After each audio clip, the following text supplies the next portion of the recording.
عورت تھی جس کو اپنے حسن و جمال پہ بڑا ناز تھا۔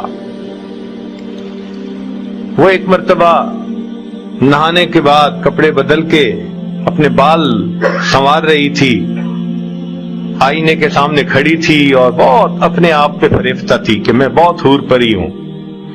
خاوند نے دیکھا تو اس عورت نے بڑے ناز نخرے سے بات کی کہ کوئی ہے مرد ایسا جو مجھے دیکھے اور میری تمنا نہ کرے؟ تو خاوند نے کہہ دیا ہاں، عبید بن عمیر۔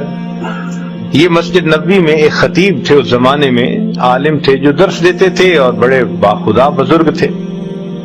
اس نے ان کا نام لے دیا کہ عبید بن عمیر۔ تو میاں بیوی کا تعلق عجیب سا ہوتا ہے۔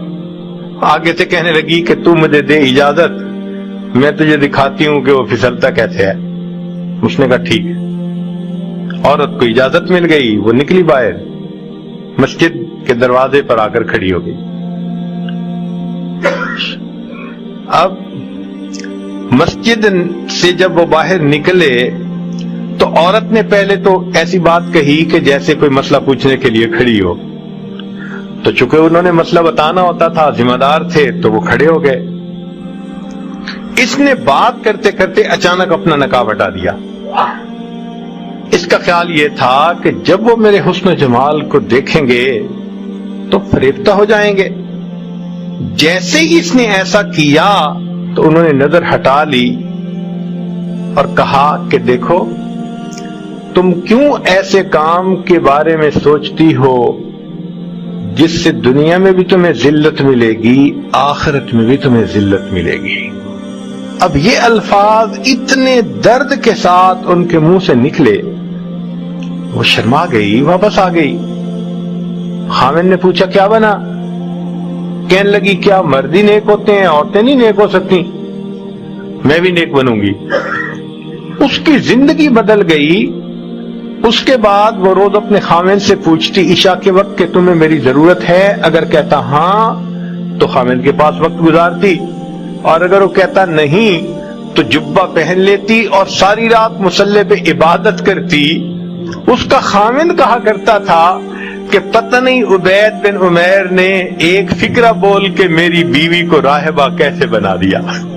وہ راہبہ بن گئی۔ شکار کرنے کو آئے، شکار ہو کے چلے۔ تو یہ کیفیتیں ان کی اس لیے تھیں کہ پروردگار عالم نے ان کے دلوں میں ایک اثر ڈالا ہوا تھا، ایمان کامل ان کے دلوں میں تھا۔ اور یہ نہیں کہ یہ صرف بڑے لوگوں کا تھا، بچوں کا بھی یہی حال تھا۔ چنانچہ ایک باپ اپنے بیٹے کے ساتھ جا رہا تھا، اس نے راستے میں آم کے درخت پودے دیکھے، چھوٹے چھوٹے ہوتے ہیں اور گچھے لگے ہوتے ہیں، پکے ہوئے تھے اور لگ رہے تھے کہ بہت مزے کے ہوں گے۔ تو والد نے اپنے بیٹے کو کہا بیٹے تم یہیں ذرا رک جاؤ راستے پہ، اور میں باغ میں جاتا ہوں اور ایک اچھا پکا ہوا خوشہ توڑ کے لاتا ہوں، اور اگر کوئی آئے ادھر ادھر سے تو ذرا آواز دے دینا، میں آ جاؤں گا۔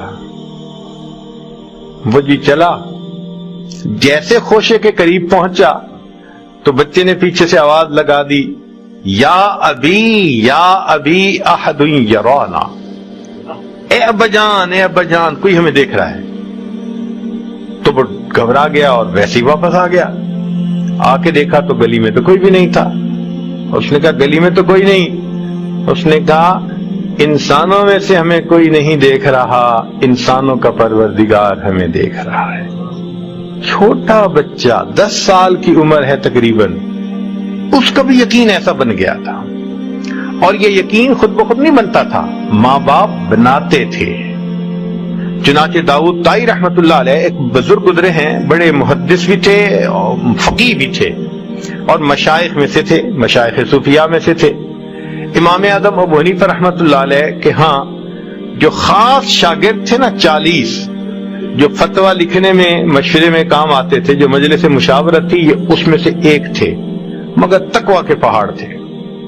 وہ اپنے بارے میں خود بتلاتے ہیں کہ میری عمر 5 سال کی تھی تو میرے ماموں گھر آئے اور کہنے لگے کہ داؤد اللہ کو یاد کر لیا کرو۔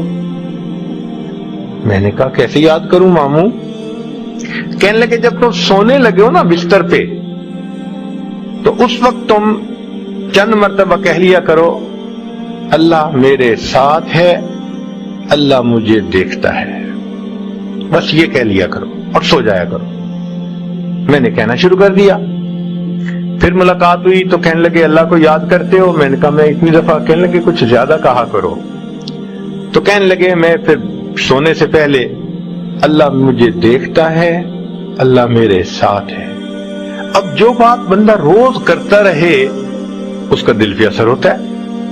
وہ کہتے ہیں کہ میں بچہ تھا، اس لفظ کے بار بار کہنے سے میرے دل میں اللہ کا ایسا استحضار آ گیا کہ بچپن سے دل سے یہ خواہش نکل گئی کہ میں نے کوئی نافرمانی کرنی ہے۔